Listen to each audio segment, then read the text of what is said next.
Hello दोस्तों, स्वागत है मेरे YouTube channel study with Sudarshan में। दोस्तों आज इस वीडियो में हम लोग जानेंगे कि मैट्रिक्स को कैसे डिस्क्राइब करेंगे, यानी कि कैसे मैट्रिक्स को फॉर्म करेंगे, कैसे लिखेंगे। तो जैसे देखिए कुछ एग्जांपल के फॉर्म में हम लोग देखेंगे कि इसको कैसे लिखा जाता है। तो सबसे पहले जानते हैं कि एक्चुअल में मैट्रिक्स को कैसे डिस्क्राइब करते हैं। तो आइए वीडियो को स्टार्टिंग करते हैं। यदि आप मेरे चैनल पर नए हैं तो मेरे यूट्यूब चैनल को सब्सक्राइब कर दीजिए, साथ ही में बेल आइकन को भी प्रेस कर दीजिए ताकि आने वाले नोटिफिकेशन सबसे पहले आप ही के पास पहुंचे। तो आइए देखते हैं कि मैट्रिक्स को कैसे डिफाइन करते हैं, डिस्क्राइब करते हैं। तो देखिए, जैसे देखिए, इससे पहले मैंने मैट्रिक्स को अच्छे से समझा चुका हूँ कि मैट्रिक्स एक्चुअल में होता क्या है और मैट्रिक्स को किस फॉर्म में हम लोग कैसे लिखेंगे, रिप्रेजेंट कैसे करते हैं, डिनोटेड। तो जैसे देखिए, ये डिस्क्राइब कैसे करेंगे। तो जैसे देखिए, कोई एलिमेंट होगा ऑक्वायरिंग इन द ith रो, आई और jth कॉलम में, जो कि एक मैट्रिक्स ए का होगा, उसी को हम लोग बोलते हैं आई जे ए jth एलिमेंट्स ऑफ ए, जो कि डिनोटेड किस तरह से हम लोग ए आई जे के फॉर्म में लिखेंगे।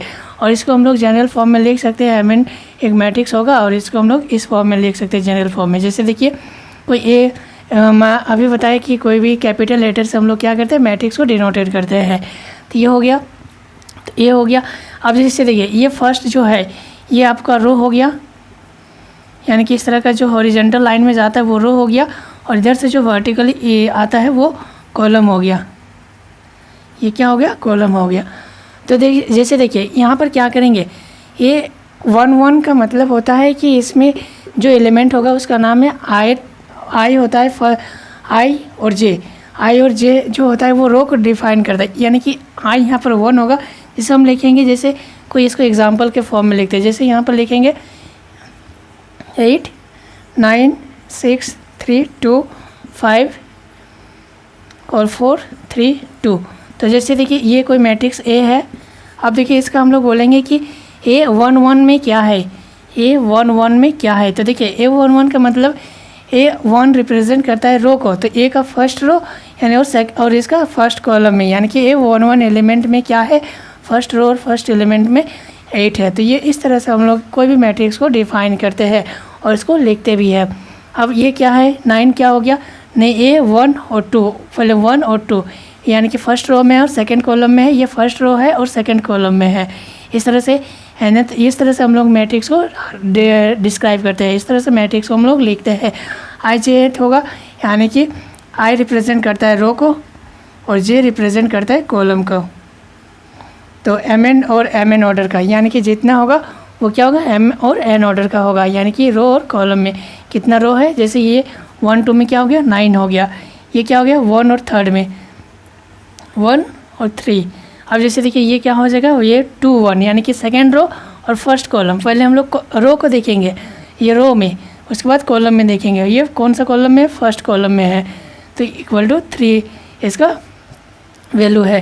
यहाँ पर A2 में, तो देखिए ए सेकंड रो में देखना है, सेकंड रो में ये हो गया, लेकिन सेकंड कॉलम में देखना है, यानी कि ये 2, तो ये 2 में क्या हो जाएगा, 2 हो जाएगा। फिर उसके बाद देखना है A2 3, तो A2 3 का, और यहाँ पर A3 6 होगा। हाँ, A2 3 में देखिए सेकंड कॉलम में और क्या थर्ड रो में, तो थर्ड रो में क्या है, ये 5 है। तो इस तरह से हम लोग इसका वैल्यू लिखेंगे। अब आप लोग कमेंट करके बताइएगा कि ये 3 1 का क्या होगा, A3 2 का क्या होगा और A3 3 का क्या होगा एलिमेंट। इसके अकॉर्डिंग, इस मैट्रिक्स के अकॉर्डिंग आप लोग को कमेंट करके बताना है। तो इस तरह से हम लोग कोई भी मैट्रिक्स को फॉर्म करते हैं। आइए और भी इसका एग्जांपल देखते हैं, जिससे आप लोगों को ये तो हो गया कि इस तरह से हमको बताना है कि ये कौन सा एलिमेंट, कौन सा रो और कौन सा कॉलम में है। लेकिन अब एक क्वेश्चन ऑलरेडी वहाँ पर फॉर्म में मतलब कुछ कंडीशन होगा और उससे आप लोग को एक मैट्रिक्स डिफाइन करना है। तो आइए अब और दूसरे एग्जाम्पल से हम लोग इसको देखते हैं। अब आइए इसके एग्जाम्पल देखते हैं कि क्वेश्चन क्या है। क्वेश्चन से हम लोग समझेंगे और इसको सॉल्व भी करेंगे, और कैसे करते हैं उसको, तो उसका प्रोसेस भी जानेंगे। कि construct a 3 into 2 matrix whose elements are given by A I J. एक कंडीशन दिया हुआ, एलिमेंट्स का क्या कंडीशन दिया हुआ है, ए आई जे है, जो कि क्या है, i + 2j है, और हमको कितना का ऑर्डर मैट्रिक्स बनाना है, 3 into 2 का।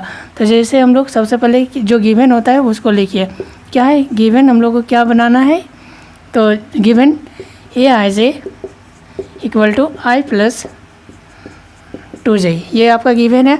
अब देखिए हमको क्या बनाना है, 3 इंटू 2 मैट्रिक्स का, यानी कि हम लोग को वी नो दैट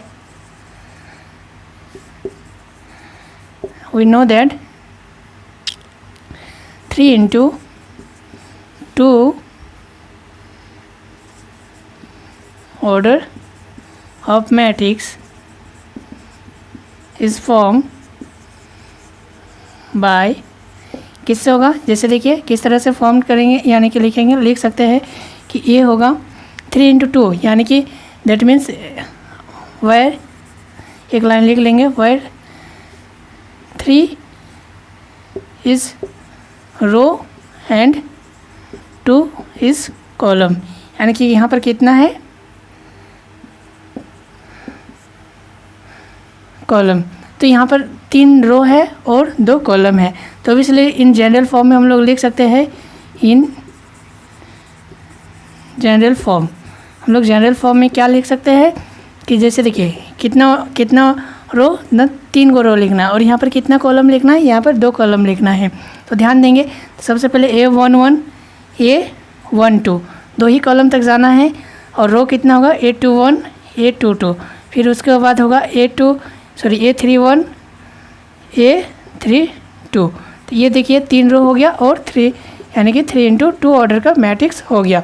अब इसको हम लोग क्या करते हैं, अब इसको हम लोग मैट्रिक्स फॉर्म करेंगे। एक कंडीशन दिया हुआ है, अब इक्वेशन 1 से हम लोग इसको सॉल्व करेंगे। जैसे देखिए सबसे पहले आई के वैल्यू यहाँ पर A11 यानी कि आई के वैल्यू क्या हो जाएगा, 1 हो जाएगा। यहाँ पर क्या हो जाएगा, आई के वैल्यू 1 और जे का वैल्यू भी 1 हो जाएगा। तो इस कंडीशन में रखेंगे, यानी कि आई प्लस 2j यानी कि 1 प्लस 2 इंटू 1 तो इक्वल टू क्या हो जाएगा, यानी कि 1 प्लस 2 इंटू 1 यानी कि 1 प्लस 2 इक्वल टू 3 हो गया। इस तरह से वे A12 भी निकालेंगे, यानी कि फिर वही कंडीशन आई प्लस 2j इक्वेशन 1 से ही, जैसे देखिए आई के वैल्यू 1 हो गया और जे के वैल्यू 2 हो गया, 1 प्लस 2 इंटू 2 तो ये क्या हो गया 1 प्लस 4 इक्वल टू 1 प्लस 4, यानी डायरेक्ट यहाँ पर बैठा है 1 प्लस 4 इक्वल टू 5 हो गया। फिर A21 हो गया, तो आई के वैल्यू 2 और जे के वैल्यू आई क्या है, यहाँ पर देखेंगे कि आई प्लस 2j, तो यहाँ पर हो गया 2 प्लस 1 इंटू 2 यानी कि 2 इंटू 1 यानी कि यहाँ पर 2 इंटू 1 हो जाएगा। तो अब देखिए यहाँ पर, तो 2 प्लस 2 इक्वल टू 4 हो गया। अब फिर यहाँ पर क्या है A22 यानी कि आई के वैल्यू 1 लेंगे, 2 लेंगे, तो 2 प्लस 2 तो ऑलरेडी है, जे का वैल्यू भी क्या लेंगे 2 ही लेंगे इंटू 2 यहीं से लेंगे। तो देखिए 2 प्लस 2 2 जा 4 यानी कि कितना हो गया, ये 6 हो गया। इस तरह से A31 अब क्या निकालेंगे, यहाँ पर हम लोग A31 निकालेंगे, A31 तो A31 फिर वही आई के वैल्यू 3 और जे के वैल्यू 1, तो यहाँ पर क्या होगा 3 प्लस 2 इंटू 1 ये है, तो 3 प्लस 2 इक्वल टू 5। और फिर लिखेंगे A32 यानी कि फिर 3 हो जाएगा प्लस 2 इंटू 2 यानी कि 3 प्लस 4 इक्वल टू 7 हो जाएगा यहाँ पर, और आई और जे के वैल्यू। तो इस तरह से हमको सारे एलिमेंट, तो यहाँ पर फिर हम लोग लिखेंगे, तो हेंस ए इक्वल टू वही A11 की जगह कितना वैल्यू निकला 3 निकला है 3, और A12 की जगह 5 निकला है।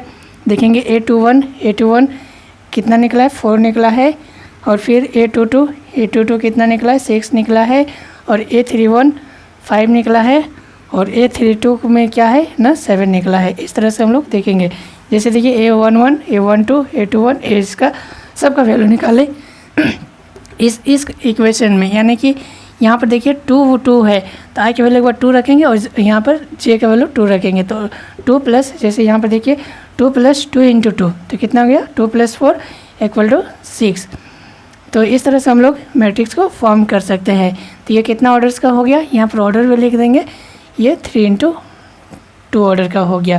तो दोस्तों आई होप एग्जाम्पल से आपको समझ में आ गया होगा कि कोई भी एक कितना भी ऑर्डर का लिखा हुआ रहेगा और एक कंडीशन गिवन होगा, तो उससे हम लोग एक मैट्रिक्स को फॉर्म कर सकते हैं।